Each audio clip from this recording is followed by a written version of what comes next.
Այսօր առավոտից եւս Գագիկ Ծառուկյանի հարցաքննությունը շարունակվում է, նա քննչական կոմիտեում է, հավանաբար դուք ուշով հետևում եք այս գործընթացին, ընդհանուր առմամբ ինչ մեկնաբանություն կտաք, եթե նաեւ հաշվի առնենք, որ նրա պաշտպանին Երեմ Սարգսյանին, այսպես ասած, հեռացրեցին այս հարցաքննությունից։ Այս ամեն ինչը յուրօրինակ ապօրինության Սանտա Բարբարա սերիալն է դառել։ Այս իշխանությունների լկտիությունն ու ցինիզմը ոչ մի սահմաններ չի ճանաչում։ Այս շատերը անվանում են սա նեոբոլշևիզմ, չգիտեմ, կուլակաթափություն, մի մասը անգամից գրեկետ է անվանում, որ բնորոշիչն էլ օգտագործես սազում է, բայց միևնույնն է բավարար չի։ Ծառուկյանի հեղինակությունը նոր չի, որ մեր հասարակությանը հայտնի է։ Ծառուկյանը այս հողին, այս իրականությանը կպած մարդ է, շատ մարդկանց ժպիտ ու բարիքներ պարգևած անհատականություն է եւ Ծառուկյանի առաջնորդությամբ Բարգավաճը Մայր Հայաստանի մասնակցության ընտրություններին հաղթահարեցին անցողիկ շեմը, լկտիաբար ու անամոթաբար քվեները գողացան եւ կենտրոնական ընտրական հանձնաժողովը եւ Սահմանադրական դատարանը դակեցին իշխանության պատվերը ու ես պնդում եմ, որ իշխանապողությունից հետո նրանք բոլորը ցուցմունքներ են տալու այդ թեմայով, թե ով է իրենց դա ստիպել, բոլորիս համար ակնհայտ է, թե ով է դա ստիպել։ Քաղաքականով այդ ամեն ինչի իհարկե մեկնարկից, բնականաբար բուն քարոզարշավի ընթացքում էր արդեն երևում, իսկ քարոզարշավից հետո թե այդ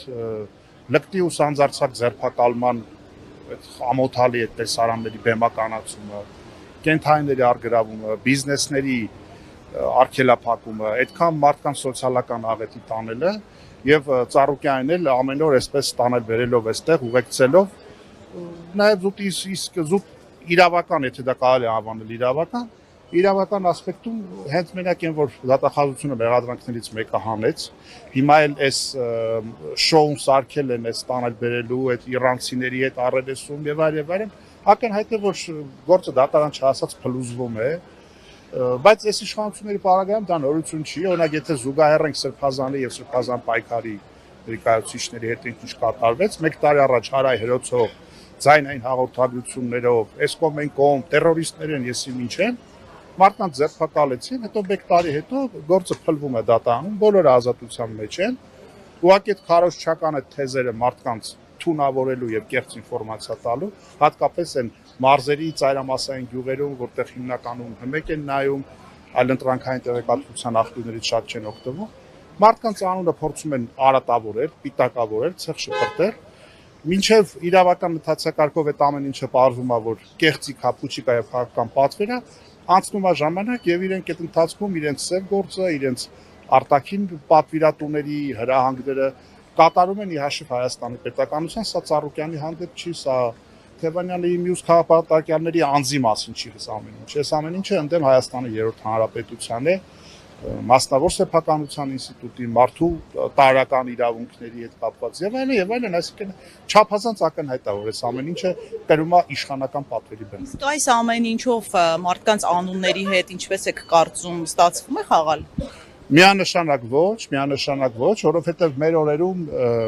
ինֆորմացիայի շարժը եւ մարդկանց մինչ տվյալ պահը ունեցած կենսագրությունը այնքան, ասենք հաստատուն են ու աներեր, որ այդ ամեն ինչը ընդամենը այդ պահին իրենց համար քարոզչական ֆոն ապահովելու նպատակ է հետապնդում, բայց մախաթը պարկի մեջ չես պահի եւ իրականությունը արդեն իսկ հիմա շատերի համար է բարդ եւ ժամանակի հետ պղպջակի նման պայթելու է այս ամեն ինչը եւ մարդիկ համոզվելու են, որ գործ ունեն ընդամենը իշխանական քինախնդրության հետ, բայց ելի եմ ասում, այս պահին թե Ծառուկյանը, թե մյուս քաղաքապետարները սոսկ անձեր չեն, անհատներ չեն, նրանք Հայաստանի Հանրապետության համար պայքարող եւ Հայաստան պետության, այսպես ասենք, խաչը կրող մարդիկ են եւ ես լիահույս եմ, որ այս մղձավանջը շուտ է ավարտվելու, քան թվում է իշխանություններին կամ նրանց հավատացողներին, այս մղձավանջը ավարտվելու է, ջրերը պարզվելու են, ամեն ինչ գնալու անգնի իր տեղը եւ սեփականությունն է, այս որ փորձում են խլել վերադառնալու եւ մարդիկ են դուրս գալու, հաղորդակցվելու են, հարաբերվելու են ժողովրդի հետ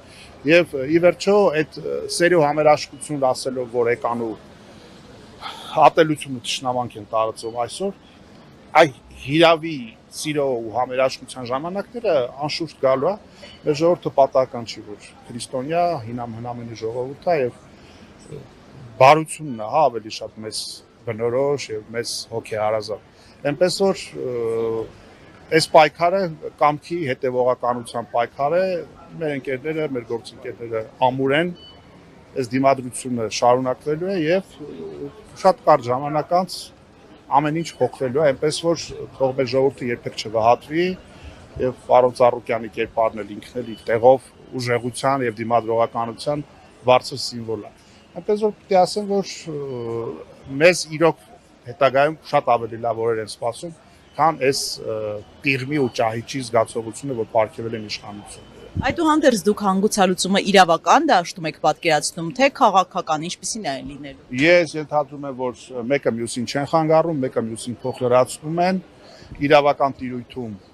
իրավաբանները հստակ կետերով ցույց են տալի իշխանությունների վերած պատվերի խոցելիությունը, բայց իհարկե պետքա նաև լինի քաղաքական պայքար, պետքա լինի փողոց, որպեսզի իրավականն էլ ավելի ամուր լինի, ինքնավստահ լինի, իրավականն էլ իր հերթին մատակարարի քաղաքականին այն արգումենտները, որը իրականությունը ամբողջապես բացահայտելու է, բայց ամենակարևորը այստեղ այս կամ այն անձի ազատության կամ ունեցվածքի հարցը չէ։ Իրավական եւ քաղաքական պայքարի համադրումն է, որ երկրում բերելու է այդ ցանկալի փոփոխություններին, որոնք ցավոք դեռևս տեղի չունեցան պարլամենտական ընտրություններով, բայց վստահ եմ առաջիկայում տրիգերներ են լինելու ու փոփոխությունները անխուսափել են, որովհետեւ ամենաբիրտ ռեժիմներն անգամ մի օր փլուզվում են։ Ոչ մի իշխանություն, ոչ մի ղեկավար հավերժ չէ, ուղղակի պետք է այնպես անել, որ փլատակներ չմնա այդ ամեն ինչից հետո, Հայաստանի երրորդ հանրապետությունը մնա անսասան եւ հայկական պետություն։